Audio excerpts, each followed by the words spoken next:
Iya, shalom saudara, selamat malam. Kita berjumpa kembali di Mesbah Doa malam hari ini. Saya percaya kita semua dalam keadaan baik, sehat, luar biasa. Mari kita mau datang di hadirat Tuhan. Kita mau bawa pujian penyembahan kita malam ini di hadapan hadirat Tuhan. Kami bawa syukur kami Tuhan, apapun keadaan kami tetap berkata Tuhan baik. Karena itu syukur kami bawa ke hadapan hadirat-Mu sebagai korban yang berkenan. Mampukan setiap kami untuk terus Bapa mengucap syukur dalam segala keadaan. Sebab kami tahu semua yang Tuhan izinkan terjadi itu mendatangkan kebaikan di hidup kami. Terima kasih Tuhan, terima kasih Bapa. Oh, syukur, ku berikan syukurku buat segala yang terjadi di dalam hidupku.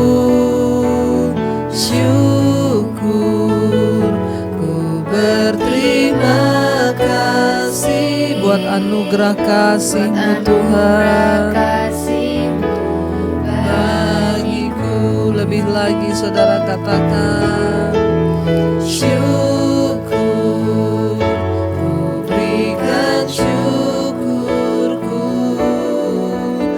Segala yang terjadi di dalam hidupku, syukur.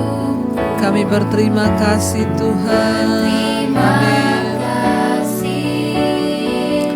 Buat anugerah kasih-Mu. Lebih lagi saudara katakan syukur bagimu Tuhan. Kami bawa ucapan syukur di hadapan Tuhan. Syukur, ku berikan syukur buat segala yang terjadi di dalam hidupku. Katakan syukur Tuhan, amin. Ku berterima kasih buat anugerah kasih-Mu. Syukur bagimu Tuhan. Syukur, ku berikan syukurku buat segala yang terjadi di dalam hidupku. Syukur, ku berterima kasih buat anugerah kasih. Lebih lagi bawa ucapan syukur-Mu di hadapan Tuhan. Katakan syukur kami bawa, syukur kami Tuhan. Segala yang terjadi di dalam hidupku. Syukur Yesus, ku berterima kasih buat anugerah kasih-Mu bagiku. Anugerah-Mu besar bagi kami Tuhan. Karena itu tidak ada alasan untuk kami tidak bersyukur di hadapan Tuhan. Karena itu kami bersyukur buat anugerah Tuhan. Bahkan seberat apapun persoalan yang kami harus hadapi Tuhan, Engkau Tuhan yang memberikan kami kekuatan. Di saat kami datang di hadapan hadirat-Mu, membuka hati bagi kuasa-Mu bekerja dalam hidup kami. Terima kasih Tuhan buat anugerah-Mu, buat kekuatan-Mu. Kami mau buka hati di hadapan Tuhan pada hari ini. Kami mau persilakan Roh Kudus bekerja di dalam hidup kami. Mari buka hatimu di hadapan Tuhan saudara. Sambil angkat tangan katakan, ku buka hati Tuhan. Ku buka hati untuk jamahan-Mu, berserah penuh di hadirat-Mu.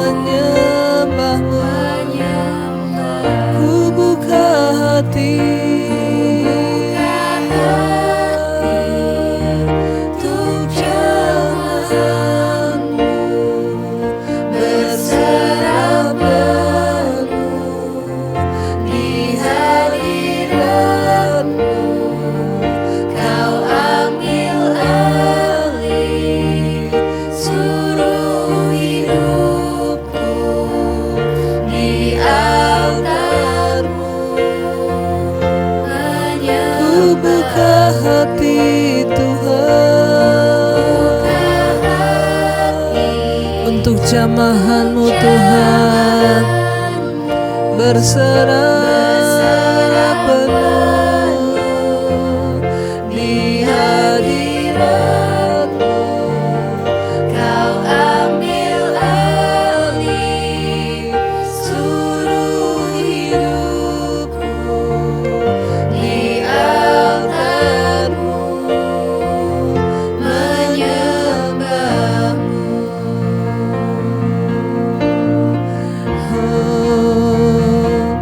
Kami buka hati memohon kekuatan-Mu, memohon anugerah-Mu Tuhan, Roh Kudus-Mu yang Kau curahkan. Bahkan di saat kami merasa tidak dapat melakukan apa-apa lagi Tuhan, cukup hanya dengan duduk di dalam hadirat-Mu, membuka hati kami bagi kuasa Tuhan bekerja. Mari saudara, hari-hari ini terus buka hati bagi Tuhan, terus buka hidupmu bagi kuasanya bekerja di dalam kehidupan kita. Lebih lagi buka hatimu saudara, angkat tanganmu di hadapan Tuhan, katakan, ku buka hati untuk jamahan-Mu, berserah penuh di hadirat-Mu. Kau ambil alih seluruh hidup kami di altar-Mu, Tuhan. Lebih lagi katakan, ku buka hati memohon jamahan-Mu Tuhan. Amin. Berserah penuh di hadirat-Mu, Kau ambil alih seluruh hidupku di altar-Mu. Sekali lagi dengan lebih sungguh katakan, ku buka hati Tuhan untuk jamahan-Mu, berserah penuh di hadirat-Mu. Kau ambil alih seluruh hidupku di altar-Mu, menyembah-Mu. Kami tahu saat Tuhan ambil alih seluruh hidup kami, itu artinya kami dapat kekuatan untuk menanggung segala perkara di hidup kami Tuhan. Engkaulah Tuhan yang sanggup melakukan segala perkara di hidup kami. Karena itu Tuhan, kami mau berkata di dalam Engkau segala perkara dapat kami tanggung Tuhan. Engkau yang memberikan kami kekuatan. Segala perkara dapat ku tanggung di dalam-Nya yang memberi kekuatan. Tuhan Yesus, Oh penolong dan sahabat kami Tuhan, tetap percaya Tuhan segala perkara dapat ku tanggung di dalam-Nya yang memberi kekuatan. Tuhan Yesus, penolong dan sahabat kami. Lebih lagi dengan iman katakan, segala perkara dapat ku tanggung di dalam Yesus. yang memberikan kita kekuatan. Amin, amin Tuhan. Tuhan Yesus penolong dan selamat, tetap percaya Tuhan setia. Lebih lagi, segala perkara dapat kami tanggung Tuhan, di dalam Engkau Yesus yang memberikan kami kekuatan Tuhan. Amin. Kekuatan Tuhan Yesus,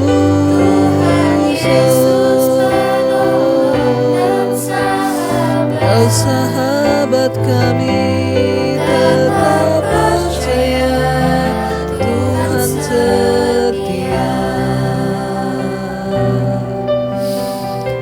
Kami tahu Bapa, mungkin sulit bagi kami untuk berkata bahwa kami dapat melakukan segala perkara bersama dengan Engkau. Namun tidak ada pilihan lain selain kami percaya kepada firman Tuhan. Itu yang terbaik, mempercayai Tuhan bekerja dalam hidup kami, mempercayai bahwa kuasa-Mu tidak terbatas dalam hidup kami Tuhan. Kami bersyukur Engkau Tuhan yang sanggup melakukan segala perkara di hidup kami. Terima kasih Tuhan buat anugerah-Mu yang besar, yang memampukan kami untuk melewati segala perkara hari-hari ini Tuhan. Lebih lagi saudara, mari angkat hati dan iman-Mu datang pada Tuhan. Sekali lagi kita mau katakan di hadapan Tuhan, segala perkara Tuhan dapat kami tanggung di dalam Engkau. Segala perkara dapat ku tanggung di dalam Dia yang memberi kekuatan. Tuhan Yesus,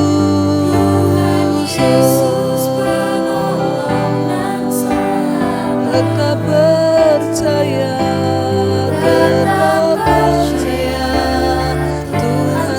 Sekali lagi dengan lebih sungguh katakan, segala perkara dapat ku tanggung di dalam Dia yang memberikan kekuatan bagi setiap kita. Amin. Kekuatan,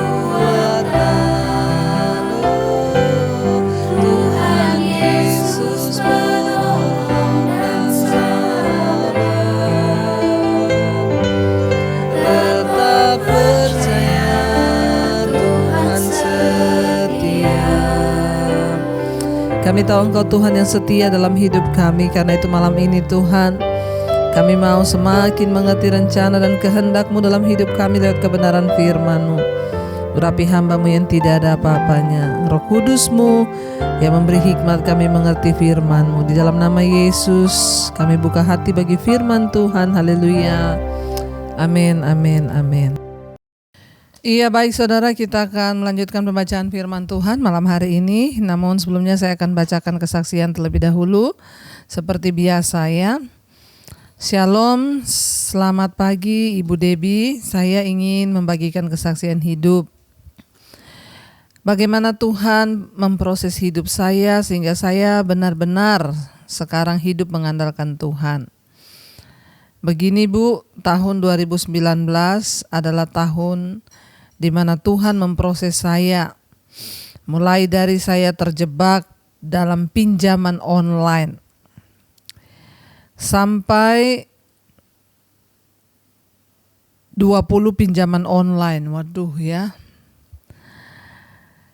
Dan karena pemikiran dengan pinjam tersebut saya dapat uang dengan cepat dan bisa saya talangin untuk usaha sehari-hari.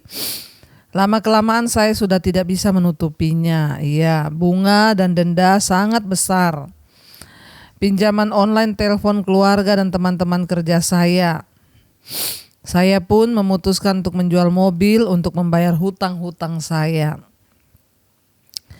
Sampai akhirnya saya minta bantuan teman saya juga untuk pinjam dengan rentenir bunga 20% untuk menutup utang-utang saya di pinjaman online.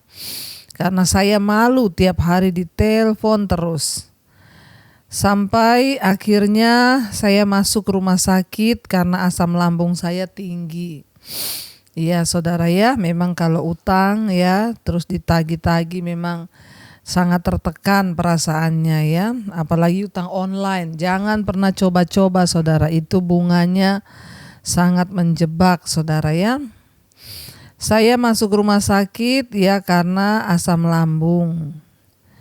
Selama seminggu saya di rumah sakit pun tetap pinjaman online itu datang untuk menagih. Saya pikir saat itu saya sudah mati, Bu. Tapi di hari yang kelima ternyata Tuhan sembuhkan saya.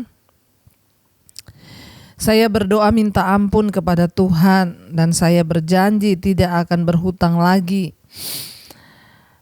Apalagi ke pinjaman online dan juga rentenir atau ke siapapun. Saya hanya mau berharap kepada Tuhan. Dan puji Tuhan, Bu, saya masih diberikan kesempatan untuk hidup sampai saat ini. Seringkali ketika ada masalah suami ya sering menyalahkan saya karena masalah-masalah hutang itu akhirnya terpaksa menjual mobil. Sampai saat itu saya merasa sangat tertekan dan saya mau bunuh diri. Tetapi Roh Kudus terus mengatakan di hati saya, jangan, ya Roh Kudus yang mencegah saya. Ya bahkan Roh Kudus berkata bahwa Tuhan mengasihimu. Lalu saya menjadi kuat, Bu. Sekarang saya lebih bersemangat lagi mendengarkan khotbah-khotbah Ibu serta semua lagu pujian penyembahan lewat mesbah doa dan juga mesbah syukur serta Sunday online Ibu. Dengan mendengarkan khotbah Ibu saya semakin dikuatkan, diubahkan dan memang benar, Bu. Ketika saya sungguh-sungguh berserah kepada Tuhan dan mengandalkan Tuhan sepenuhnya, berkat Tuhan pun mengalir bagi keluarga kami. Sehingga semua kebutuhan kami selalu dicukupkan Tuhan dengan cara Tuhan yang sungguh ajaib dan luar biasa. Bahkan hari demi hari saya terus merasakan damai, tenang bersama dengan Tuhan. Bahkan suami pun sekarang semakin dipulihkan Tuhan. Puji Tuhan, terima kasih Tuhan Yesus memberkati. Ya. Saudara, kesaksian yang kita dengar malam hari ini luar biasa. Sekarang banyak sekali ya orang yang terjebak dengan hutang, terutama utang online. Jangan pernah coba-coba ya. Mending benar ya seperti yang Ibu ini saksikan malam ini. Akhirnya dia dipulihkan Tuhan. Dia bertobat ya. Bayangkan karena utang ditagi-tagi, akhirnya keadaan tidak damai, asam lambung naik, masuk rumah sakit. Ya, keadaan rumah tangga terus tergoncang karena saling menyalahkan. Tapi puji Tuhan, Ibu ini menemukan mesbah doa, mesbah syukur, lalu dia mulai terus mengikuti, bahkan hidupnya diubahkan Tuhan. Sehingga dia berkata kepada Tuhan dia mau bertobat dan tidak akan berhutang lagi pada siapapun. Dan dia mau belajar hidup mengandalkan Tuhan saja. Ketika dia sungguh-sungguh menyerahkan hidup, mengandalkan Tuhan, Tuhan memberkati mereka dengan ajaib saudara. Dan sekarang mereka semakin dipulihkan, bahkan semakin hidup dekat dengan Tuhan. Luar biasa kesaksiannya Ibu. Tuhan Yesus memberkati, kami terus berdoa, rumah tangga Ibu dipulihkan ya. Bahkan ketika kita benar sungguh-sungguh mau menyerahkan ke dalam tangan Tuhan hidup kita, mengandalkan Tuhan, maka Tuhan juga lah yang akan turut bekerja bagi kebaikan di hidup kita. Baik saudara, kita akan melanjutkan pembacaan firman Tuhan dari Kejadian pasal 4. Kemarin kita sudah baca bagaimana Kain akhirnya membunuh Habel. Lalu Tuhan mengutuk Kain, ya tanah akan terkutuk bagi dia. Firman Tuhan ya, dan Tuhan berkata, ya engkau akan menjadi pelarian dan pengembara di bumi ya, dan hidup terpisah dari Tuhan saudara. Ya itulah akibat dosa. Ketika dosa yang kecil kita biarkan dari iri hati sampai kepada sakit hati, lalu akhirnya terus saudara ya menjadi orang yang karena mengikuti dosa akhirnya lari jauh dari Tuhan. Ketika lari jauh dari Tuhan ya akhirnya Tuhan pun mereka takut berjumpa dengan Tuhan, mereka melarikan diri dari Tuhan. Itulah akibat dan upah dosa ya, maut ya, orang terpisah dari Allah dan mati binasa. Karena itu saudara, mari kita mau sungguh-sungguh mencari Tuhan. Mari kita mau sungguh-sungguh mengejar perkenanan Tuhan agar hidup kita semakin hari semakin di dalam perkenanannya. Kita akan teruskan pembacaan dari Kejadian pasal yang keempat, sekarang ayat yang ke-17. Judul perikopnya keturunan Kain, Set, dan Enos ya. Ayat yang ke-17. Kejadian 4 ayat yang ke-17, firman Tuhan berkata, Kain bersetubuh dengan istrinya dan mengandunglah perempuan itu, lalu melahirkan Henok. Ya. Kemudian Kain mendirikan suatu kota dan dinamainya kota itu Henok menurut nama anaknya. Ayat 18, bagi Henok lahirlah Irad dan Irad itu memperanakan Mehuyael. Dan Mehuyael memperanakan Metusael. Dan Metusael memperanakan Lamek. 19, Lamek mengambil istri 2 orang, yang satu namanya Ada, yang lain namanya Zila. 20, Ada itu melahirkan Yabal, dialah yang menjadi bapa orang yang diam dalam kemah dan memelihara ternak. Nama adiknya ialah Yubal, dialah yang menjadi bapa semua orang yang memainkan kecapi dan suling. 22, Sila juga melahirkan anak yakni Tubal Kain, bapa semua tukang tembaga dan tukang besi. Adik perempuan Tubal Kain ialah Naama. Berkatalah Lamek kepada kedua istrinya itu, Ada dan Zila, dengarkanlah suaraku hai istri-istri Lamek, pasanglah telingamu kepada perkataanku ini. Aku telah membunuh seorang laki-laki karena ia melukai aku, membunuh seorang muda karena ia memukul aku sampai bengkak. Sebab jika Kain harus dibalaskan 7 kali lipat, maka Lamek 77 kali lipat. 25, Adam bersetubuh pula dengan istrinya, lalu perempuan itu melahirkan seorang anak laki-laki dan menamainya Set. Sebab katanya Allah telah mengaruniakan kepadaku anak yang lain sebagai ganti Habel. Sebab Kain telah membunuhnya, lahirlah seorang anak dan lahirlah seorang anak laki-laki bagi Set juga, dan anak itu dinamai Enos. Waktu itulah orang mulai memanggil nama Tuhan. Saudara, kalau kita melihat di sini kisah dari Kain setelah dia meninggalkan dia dalam pelarian ya. Kita tahu Kain dibalas 7 kali lipat ya, seperti hukuman terhadap orang tersebut ya. Dan kita melihat di sini ya, Kain hidup dalam kutuk karena dosanya. Sayangnya saudara, ya ketika tergantung pada diri mereka sendiri, ketika tergantung pada manusia itu cenderung menjadi lebih buruk ya ketika hidup mengikuti diri sendiri, bukan lebih baik. Dan rangkuman singkat tentang keluarga Lamek ini menunjukkan kepada kita ada macam-macam talenta dan kemampuan yang Tuhan berikan.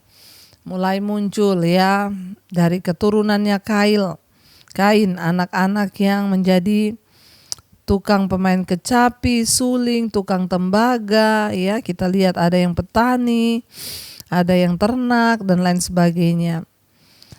Ya, dan macam-macam talenta dan kemampuan yang diberikan Allah untuk manusia.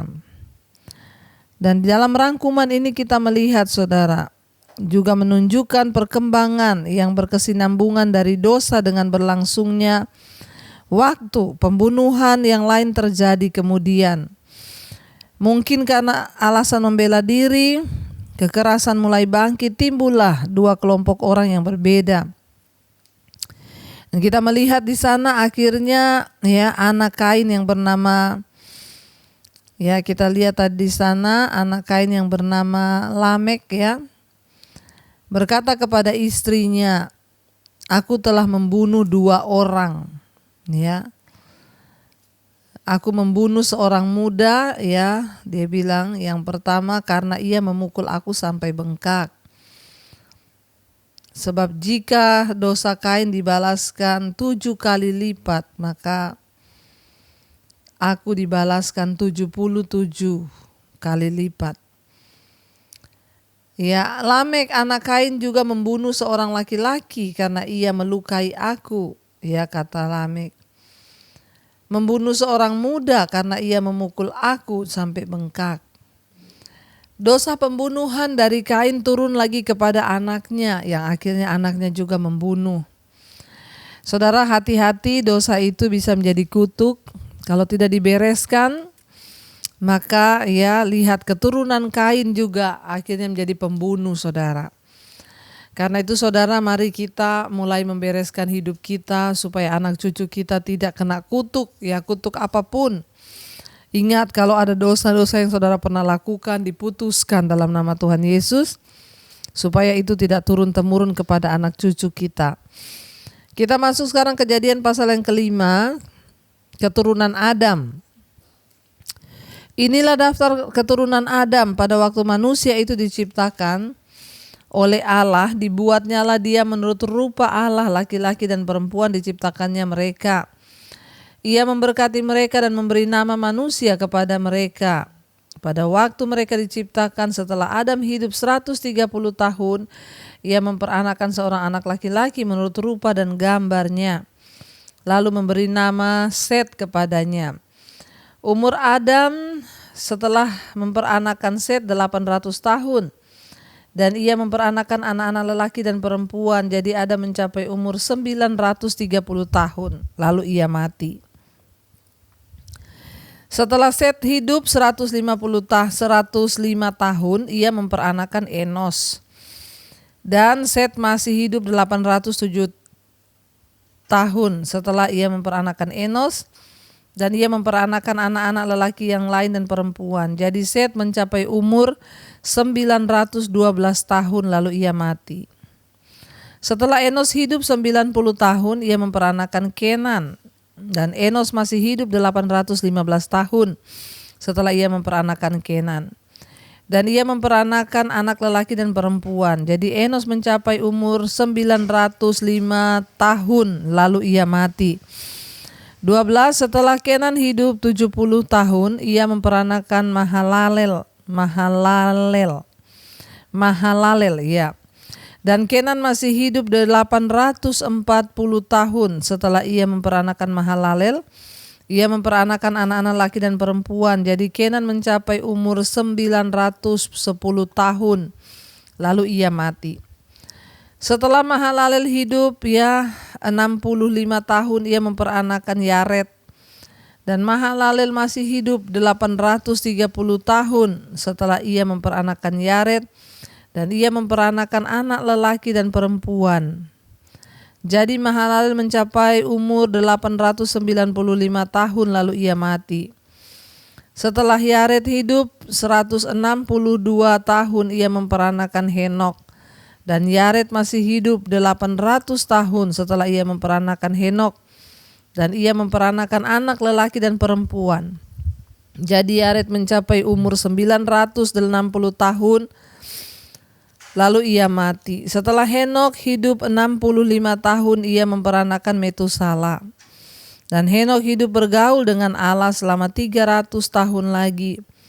Setelah ia memperanakan Metusala, ia memperanakan anak lelaki dan perempuan.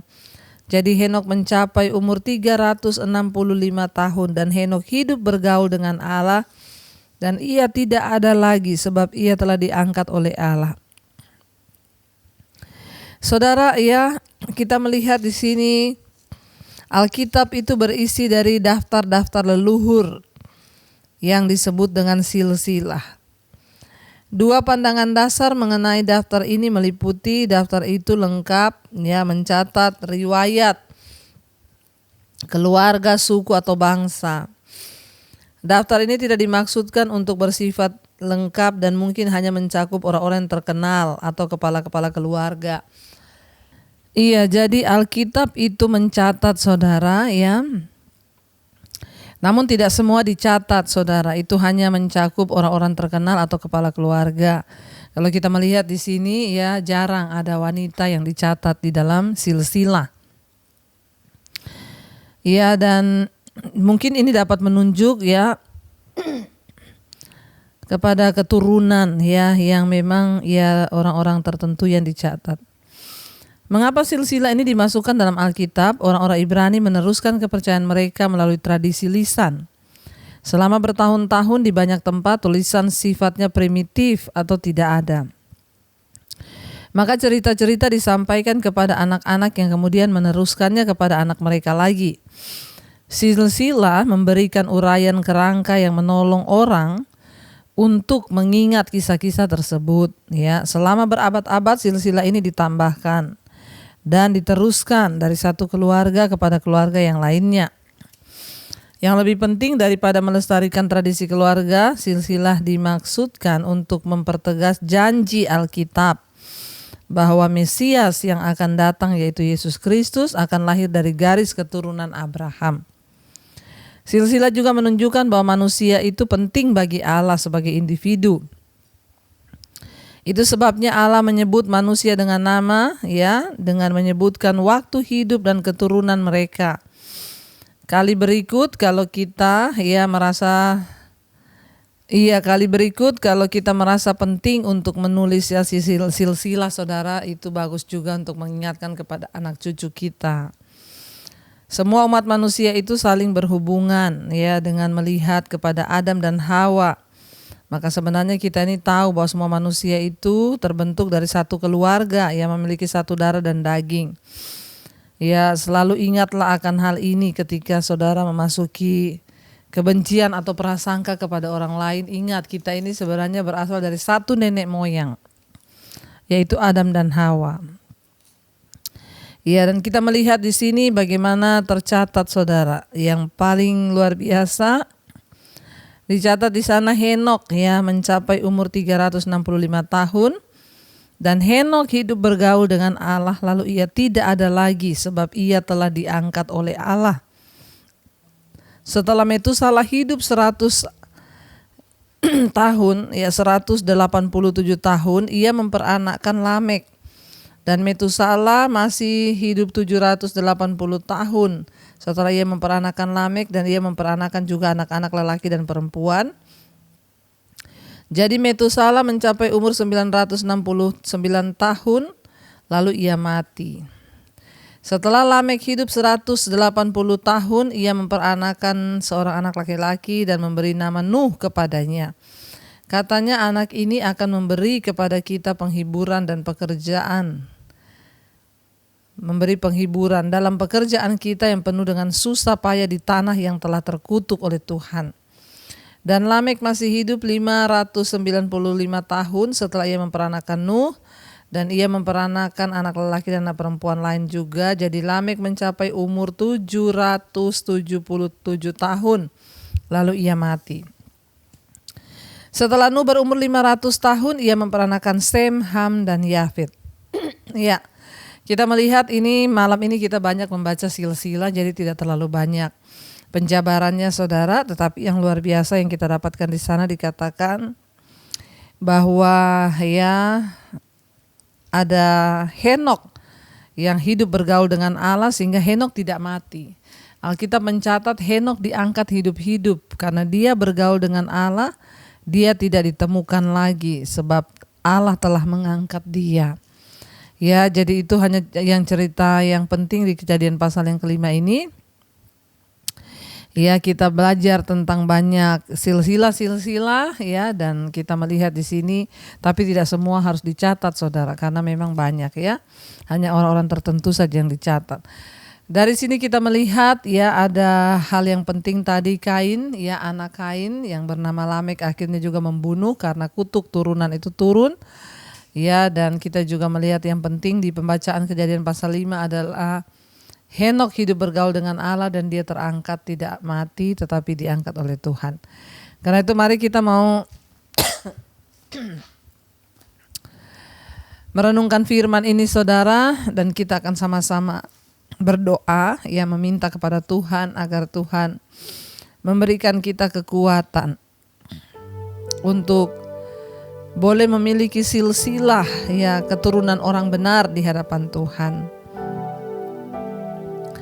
Biar kita boleh sungguh-sungguh saudara untuk hidup menjadi keturunan yang berkenan di mata Tuhan. Bahwa kami Bapa dalam keturunan kami, orang tua, kakek nenek, oma opa selalu hidup di dalam perkenanan Tuhan. Bahwa kami untuk melakukan yang terbaik dalam hidup kami, biar anak cucu kami juga melihat apa yang kami lakukan. Kami putuskan setiap kutuk turun-temurun di dalam nama Tuhan Yesus, agar kami boleh sungguh-sungguh hidup berkenan di mata Tuhan. Tidak ada kutuk yang mengikuti kami atau anak cucu kami. Kami berdoa, ampuni kami, sucikan, kuduskan. Kami putuskan sekali lagi dalam nama Yesus. Berkati suami, istri, anak-anak hidup takut akan Tuhan, sehingga rumah tangga kami diberkati. Orang tua kami, kakek nenek, oma opa kami, para single parent, Tuhan menjaga, melindungi. Setiap mereka yang sedang terbaring sakit hari ini, anggota keluarga kami atau siapapun yang ada di luar sana, entah di rumah sakit atau di rumah, Tuhan jamah dan lawat agar terjadi kesembuhan, pemulihan Bapa, supaya nama Tuhan dipuji dan dipermuliakan. Terima kasih buat setiap kebaikan Tuhan. Kami berdoa, sembuhkan jiwa kami supaya tidak ada amarah, tidak ada sungut-sungut kepada Tuhan, yang ada adalah ucapan syukur. Berkati Bapa untuk setiap mereka yang ada dalam pergumulan yang berat, masalah keuangan, hutang piutang, yang ingin menjual aset, Tuhan Engkau membuka jalan. Bahkan Tuhan juga terus memberkati setiap anak-anak-Mu yang terikat dengan roh-roh kenajisan, percabulan, homoseksual, lesbian, yang terikat dengan perselingkuhan, kenajisan, amarah, kepahitan, kebencian, ketakutan, yang terikat dengan rokok, minuman keras, obat-obatan terlarang, narkoba, game online, judi online. Kami patahkan, hancurkan dalam nama Yesus. Tuhan lepaskan. Berkati mereka yang rindu punya keturunan, Tuhan bukakan kandungan yang tertutup dalam nama Yesus. Keturunan ilahi Tuhan berikan. Berkati bangsa dan negara kami Indonesia, Tuhan jamah dan lawat bangsa ini dipulihkan Tuhan. Berkati Bapak Presiden Jokowi, wakilnya, seluruh jajaran kabinet yang ada, TNI, Polri, Indonesia aman di dalam tangan Tuhan. Kami berdoa, Tuhan yang menjagai bangsa kami, sehingga bangsa Indonesia boleh menjadi berkat bagi bangsa-bangsa yang lain. Berkati juga seluruh bangsa-bangsa yang terus setia berdoa di 5 benua, Asia, Afrika, Amerika, Eropa, Australia. Tuhan terus tutup bungkus dan kot saudara-Mu, anak-anak-Mu yang setia Bapa, mencari wajah-Mu. Kami berdoa di tengah masa pandemi ini tidak ada kematian massal, ya ada kesembuhan massal dan juga pertobatan massal. Terima kasih buat anugerah Tuhan. Kami membuka hati dan tangan kami untuk menerima berkat-Mu. Diberkatilah Engkau dalam hidup-Mu, diberkati rumah tangga-Mu, diberkati pekerjaan-Mu, diberkati kesehatan-Mu. Terimalah kiranya berkat dari Allah Bapa, cinta kasih Tuhan Yesus Kristus, penyertaan Allah Roh Kudus menyertai hidup-Mu mulai hari ini bahkan sampai kali yang kedua. Tuhan Yesus datang menjemput kita. Nama-Mu tercatat di dalam kitab kehidupan. Dalam nama Tuhan Yesus percaya diberkati. Katakan bersama, amin, amin, amin. Tuhan Yesus memberkati. Shalom dan Immanuel.